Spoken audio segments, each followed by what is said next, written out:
MP তো অনেক আছে, কিন্তু হাসনাত আব্দুল্লাহ ভাইয়ের মতো কয়জন আছে?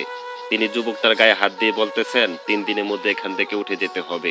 তোরা যদি এখান থেকে উঠে না যাস তাহলে ম্যাজিস্ট্রেট আয়সা তো করে পিটায় উঠে দিব। ভাইয়ের কথাটা শোন, এখান থেকে উঠা যা, তোদেরকে জেলা পরিষদের ওই জায়গা করে দেওয়া হবে। সেখানে বসে স্থায়ীভাবে বেচা কিনা করতে পারবি। ওখানেও তোদের বেচা কিনা হবে, যদি না হয় তাহলে ভাইয়ের কাছে যাস, বাইরে দৌড়িস। আমার কথাটা হন একটু, মুরব্বীরা তো আমার কথা হনে না। তোরা যদি আমার কথা না হনস তাহলে আমি কার কাছে যাব? দেখেন কত সুন্দর করে বুঝায়, একটু শোনেন কথাগুলো। 3 দিনের মধ্যে এখানে চলে যেতে হবে। হ্যাঁ, শুনে দিয়ে এদিকে আমার কথাটা হুন, যেটা কইতেছি তোর ভালো লাগে কইতেছি। তুই যদি বস ম্যাজিস্ট্রেট এসে জরিমানা করবো। ভাইয়ের কথা হুন, আমি হচ্ছে ব্যবস্থা করে দেই জেলা পরিষদের মার্কেটে। তোরা দেখবি 2000 আমি জনপ্রিয় করাই দিই। আমার কথা ডিস্টার্ব করবে না, ওখানে তো ডিস্টার্ব করে না, ওখানে ডিস্টার্ব করবে না। আমার কথাটা হুন, আমি ব্যবস্থা করে দেবো। ভাইয়ের কথা হুন, এখানে তো আপনার কিছু থাকবে, কিছু আমরা দিকে চাই। আমার কথাটা হুন, আমি তোর কইছি কিনা, তোর যদি বেচা কিনা না আমাকে চাইস।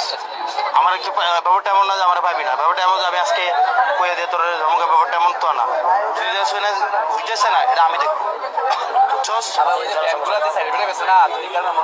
আমার ইচ্ছে বাজার ওখানে ভিতরে থাকবে আর এই জায়গা একদম ক্লিন থাকবে। আমার কথা বুঝছস? যারা ওই জেলা পরিষদে চলে যেতে হবে। আমার কথাটা বুঝছস কিনা? এটা আমি আমার একটু হেল্প করতো না। তোরা যদি হেল্প না করো আমি কই যাবো?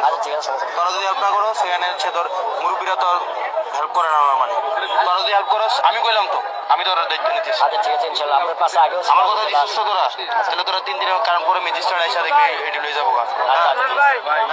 ম্যাজিস্ট্রেট এসে জরিমানা করবে, এটা করবে সেটা করবে, আমার জন্য ডিফিকাল্ট হয়ে যাবে। তোমার আমার কথা দিচ্ছিস তো?